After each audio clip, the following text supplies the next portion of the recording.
আজকের আরো একবার বলো। ফোটাস চ্যানেল থেকে বলছি, আজকের আমাদের রেসিপি সবজি খিচুড়ি, তার সাথে বেগুন ভাজা। আমরা যেটা করেছি, এখানে রয়েছে ফুলকপি আর সোয়াবিন, কী কী দেওয়া হয়েছে, আর এটাতে রয়েছে পালং শাক, এর গোড়াগুলোকেও নেওয়া হচ্ছে, খুব মিষ্টি লাগে খেতে। আর এখানে দেওয়া হচ্ছে সিম, বিনকলাই আর বাঁধাকপি। মশলাটাও রেডি করা হয়ে গেছে। আর এদিকে মশলা রেডি, আর এদিকে বেগুন ভাজা চলছে।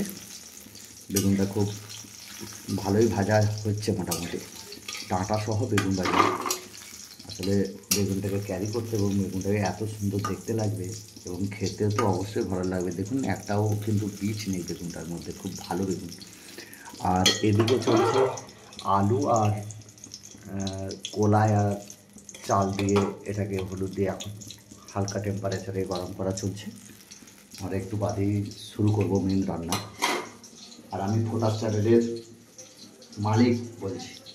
এরপর আমরা তেজপাতা, একটা এলাচ, দারচিনি আর শুকনো লঙ্কা, এটা আমরা দিয়ে দিলাম ফোড়নের জন্য, আর লং সমস্ত কিছু দিয়ে দিলাম।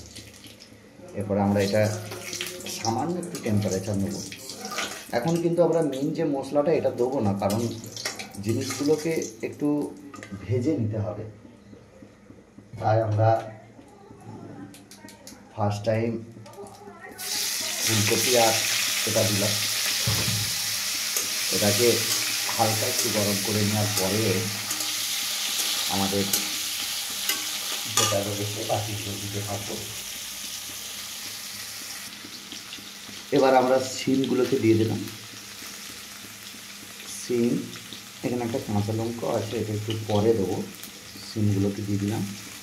আর যে বিন কলাইগুলো রয়েছে, বিন কলাইগুলোকে আমরা দিয়ে দিচ্ছি। আমরা একটু বাদে আমরা বাঁধাকপিটাকে দেবো। আর শাকটা তো অল্প টাইম লাগে হতে, বেশি লাগে না টাইম। তারপরে শাকটাকে দেবো। এখন আমরা বিনগুলোকে দিয়ে একটু নাড়িয়ে নিচ্ছি। খুব সুন্দর করে নাড়িয়ে নেওয়া হলো। টমেটোটা খুব গলে যাবে বলে একটু লেটে দিলাম, যাতে শেষ পর্যন্ত টমেটোটা সেদ্ধ হবে, বাট যেন ওই রকম সলিড অবস্থাতে পাওয়া যায়, ওর জন্য দিলাম। এরপর আমরা দেবো, জল দিতে লাগবে না একটু? এরপরে আমরা দেবো বাঁধাকপি। বাঁধাকপিটাও ভালোভাবে গরম করে নেব। বাঁধাকপি দিলাম। বাঁধাকপিটা দিয়ে 5 মিনিট নাড়িয়ে নেওয়ার পরে আমরা দেবো পালং শাকটা। খুব সুন্দর কালার এসছে, একটা হেভি সুন্দর কালার এসছে। হয়তো আর ওটাকে একটু জল দিতে হবে, একটু জল দিয়ে দিলাম। এটাতে একটু জল দিলাম আমরা, জলটা অনেকটা কমিয়ে দিয়েছিল। আর এখানে বাঁধাকপি দিয়ে ফেলেছি, কারণ বাঁধাকপিটা একটু ভালোভাবে নাড়িয়ে নিতে হবে। একটু সেদ্ধ সেদ্ধ হলে হবে না, সামান্য একটু ভাজা ভাজা যাতে হয়, যাতে বাঁধাকপির একটা স্মেল থাকে, যে স্মেলটা যেন চলে যায়, সেই অবধি পর্যন্ত আমরা নাড়ানাড়িটা করব। মোটামুটি একটা মিডিয়াম ফ্লেমে করবে, যাতে ভালো হয় জিনিসটা। এটা অনেকটাই হয়ে গেছে। এবার আমরা দিচ্ছি পালং শাক।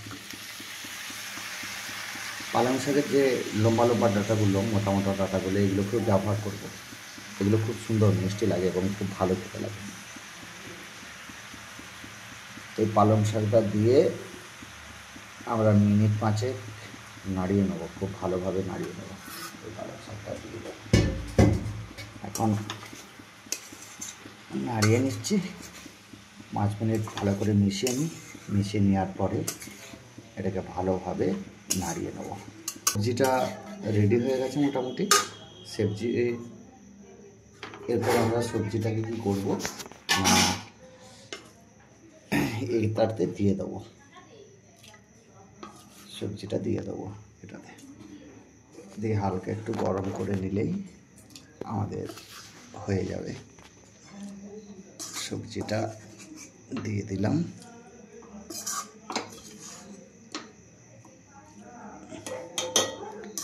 পুরো সবজিটাকেই এটার মধ্যে দিয়ে দিলাম।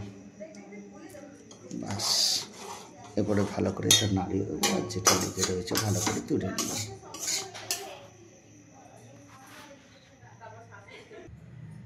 কমপ্লিট হয়ে গেছে আমাদের খিচুড়ি। এর একটু বাদে এরপরে খাওয়া দাওয়া স্টার্ট হবে।